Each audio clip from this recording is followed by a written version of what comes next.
My name is Zamek, and I'm a broker. I deal in the commodity of good deeds. It started about 6 years ago. A friend asked for my help. She said, "I need a nanny, and you've lived in Miami a lot longer than I have. Can you help me?" I said, "Sure, why not?"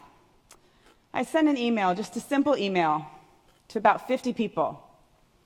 I said, "My friend Cindy's looking for a nanny. Her maternity leave is ending soon." I said, "Any recommendations?" I said, "Spread the word." Apparently they did. I expected about 10 responses, and I got about 40. Some of the responses were from people giving recommendations, just as I thought. Others were from people asking if I'd send a similar email for them. They were looking for something too, whether it was a handyman or a housekeeper or whatever.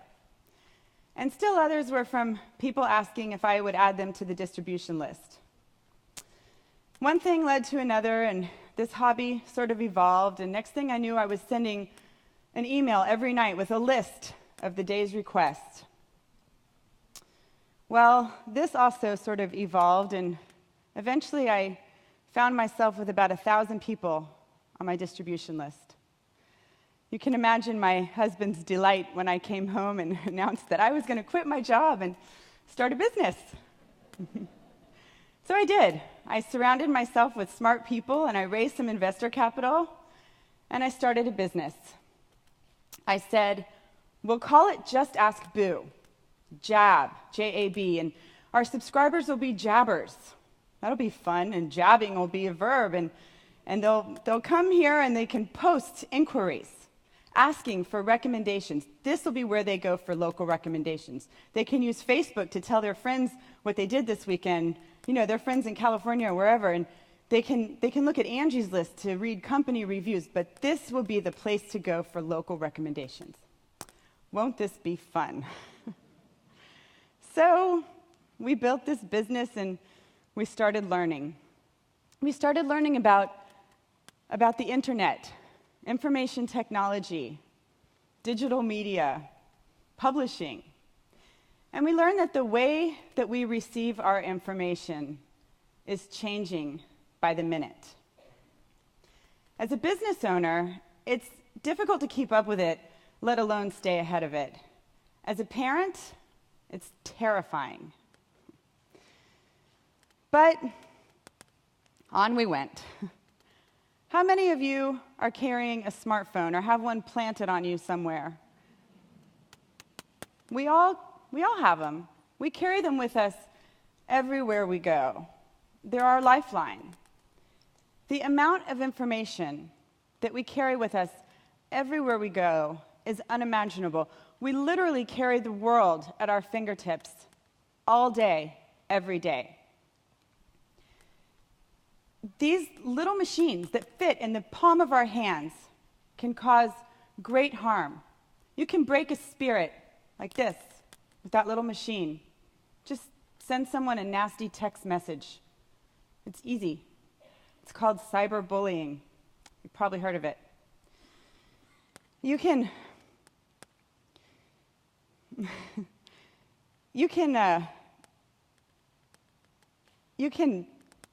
steal. You can lie. You can steal someone's entire identity in about 10 minutes if you know what you're doing. And then you can lie about it. No easier way than a little smartphone. You can cheat. You can cheat on your spouse. In fact, you can cheat on your spouse with this little machine.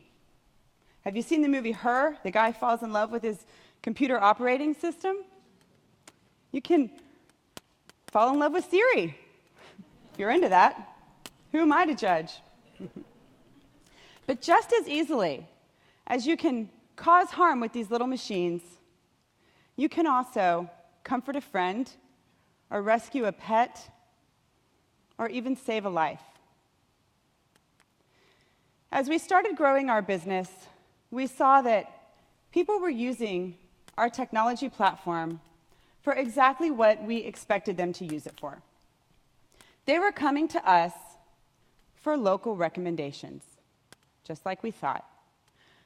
But one day, we got a post from a jabber, and it changed everything.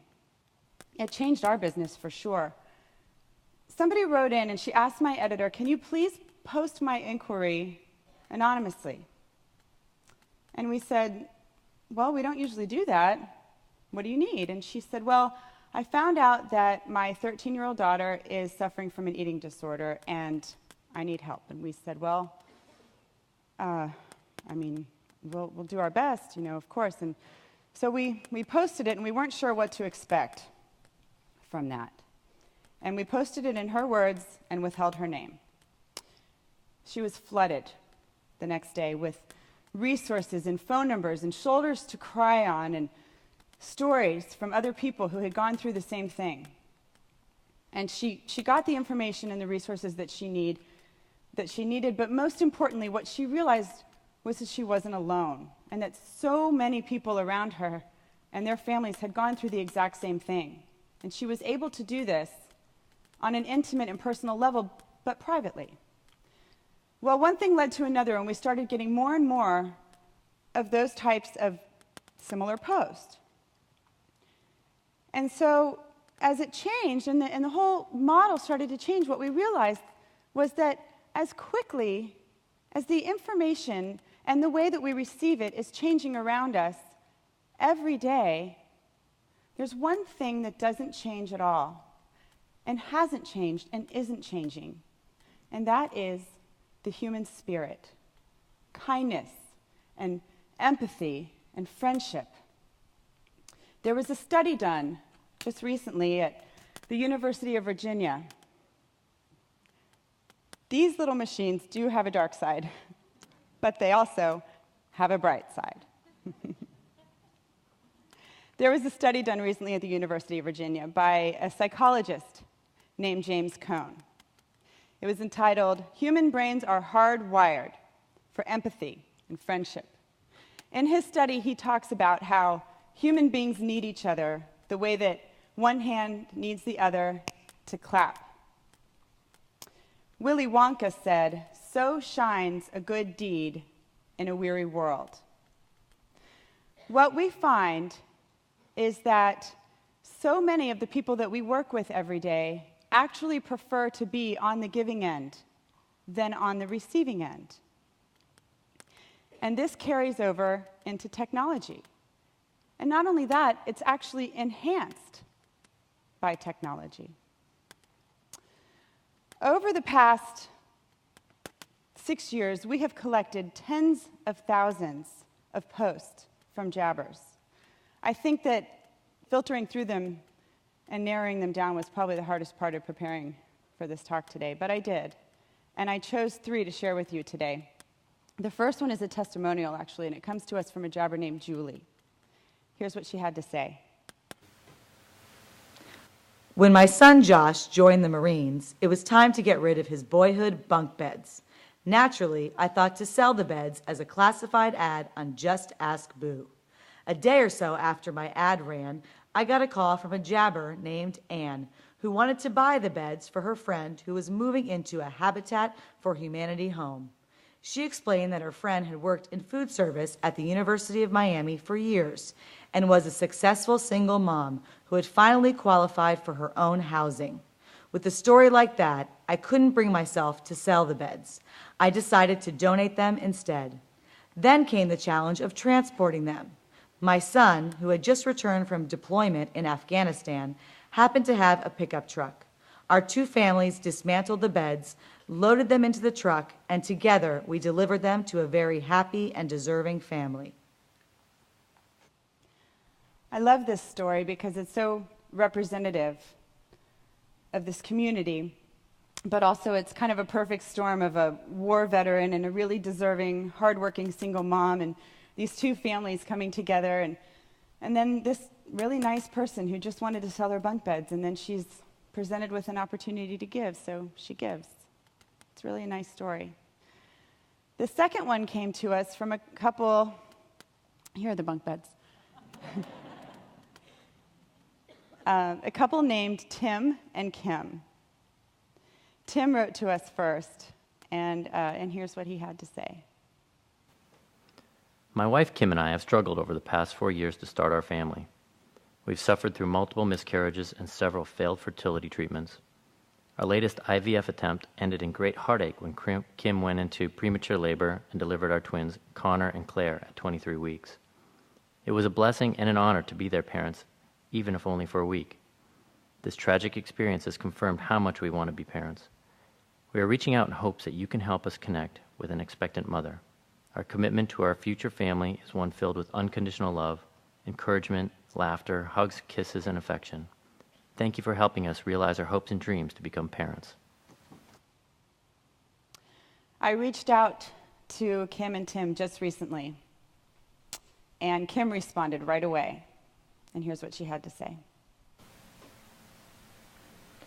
Tim and I found a birth mother and father in November of 2009 and adopted our son Grady in March of 2010.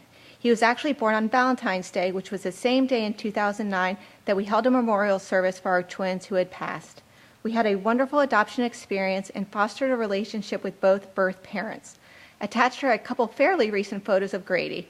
One at the dentist, he's happy, and one eating a cupcake, he's very happy. This couple actually, they live in Illinois. And they found this birth mother through an attorney in Kentucky. But it started with this post. This was when they said, all right, let's cast our net wider. So we were very, very proud to be even a small part of their story. He's perfect, isn't he? This last one is very personal to me, and sometimes I get a little choked up, so I'm going to try really hard to get through this one.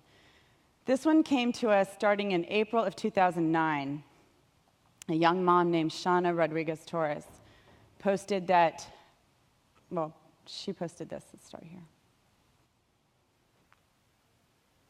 I am asking for prayers for my 6-year-old daughter, Bella. She is battling cancer for the second time, and we need another miracle. Thank you, and please check out her website at www.prayforbella.com. Shauna continued to post on Just Ask Boo. Every time she posted, she asked for only one thing, and that was prayers. She never asked for a dime or any kind of contribution. And I loved that about her. So finally I reached out to her and I said, I'd like to meet you. I did. We became friends. Our kids became friends. And got to know Bella and her sister very well, Shauna and her husband, and we're still very close friends. And we, our friends and our Jabbers, our community of Just Ask Boo, had really followed this story for a long time and had gotten to know Bella and her story over the years. In May of 2013, Bella's medical situation reached a point where she went home on hospice. And we all met in Peacock Park and had a vigil. And my team, we posted this.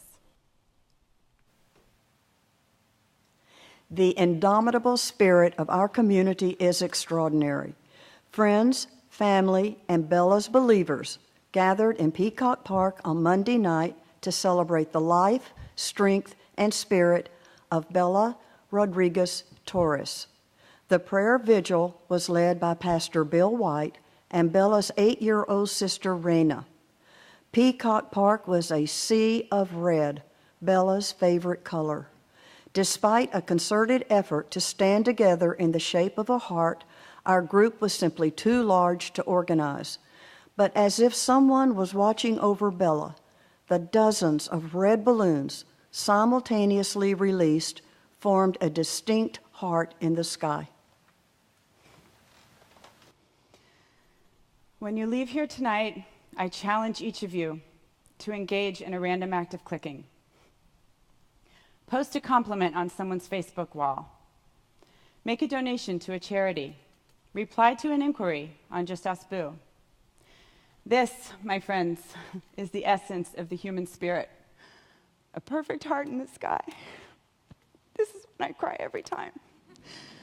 for a little girl dying of cancer, all starting with a simple email. Thank you.